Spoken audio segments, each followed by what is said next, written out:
కొబ్బరికాయ సాక్షాత్తు శివుడి తల అనే విషయం మీకు తెలుసా? ఒకసారి శివుడు రాక్షసులతో యుద్ధం చేస్తుంటే తీవ్రంగా ఆటంకాలు సంభవిస్తూ ఉంటాయి. అప్పుడు బ్రహ్మదేవుడు ఆటంకాలు తొలగాలంటే గణపతికి పూజ చేయాలని శివుడికి చెబుతాడు.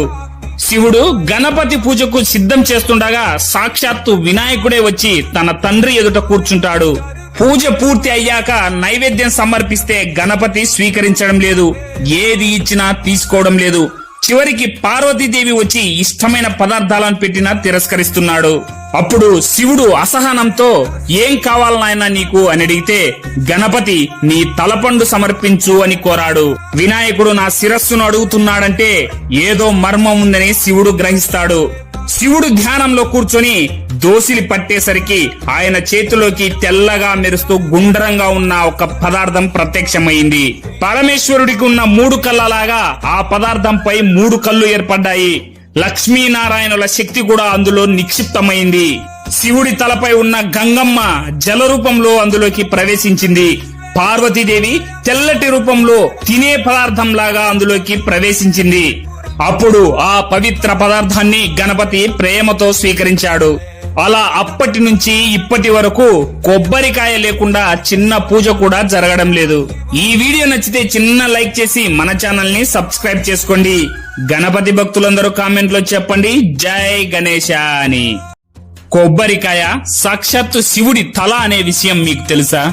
ఒకసారి శివుడు రాక్షసులతో యుద్ధం చేస్తుంటే తీవ్రంగా ఆటంకాలు సంభవిస్తూ ఉంటాయి.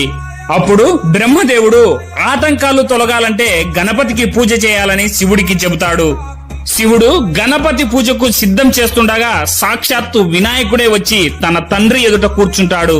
పూజ పూర్తి అయ్యాక నైవేద్యం సమర్పిస్తే గణపతి స్వీకరించడం లేదు, ఏది ఇచ్చినా తీసుకోవడం లేదు.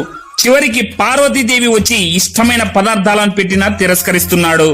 అప్పుడు శివుడు అసహనంతో ఏం కావాలి నాయనా నీకు అని అడిగితే గణపతి నీ తలపండు సమర్పించు అని కోరాడు.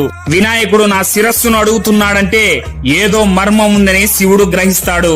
శివుడు ధ్యానంలో కూర్చొని దోసిలి పట్టేసరికి ఆయన చేతిలోకి తెల్లగా మెరుస్తూ గుండ్రంగా ఉన్న ఒక పదార్థం ప్రత్యక్షమైంది. పరమేశ్వరుడికి ఉన్న 3 కళ్ళలాగా ఆ పదార్థంపై 3 కళ్ళు ఏర్పడ్డాయి. లక్ష్మీనారాయణుల శక్తి కూడా అందులో నిక్షిప్తమైంది. శివుడి తలపై ఉన్న గంగమ్మ జల రూపంలో అందులోకి ప్రవేశించింది. పార్వతీదేవి తెల్లటి రూపంలో తినే పదార్థంలాగా అందులోకి ప్రవేశించింది. అప్పుడు ఆ పవిత్ర పదార్థాన్ని గణపతి ప్రేమతో స్వీకరించాడు. అలా అప్పటి నుంచి ఇప్పటి వరకు కొబ్బరికాయ లేకుండా చిన్న పూజ కూడా జరగడం లేదు.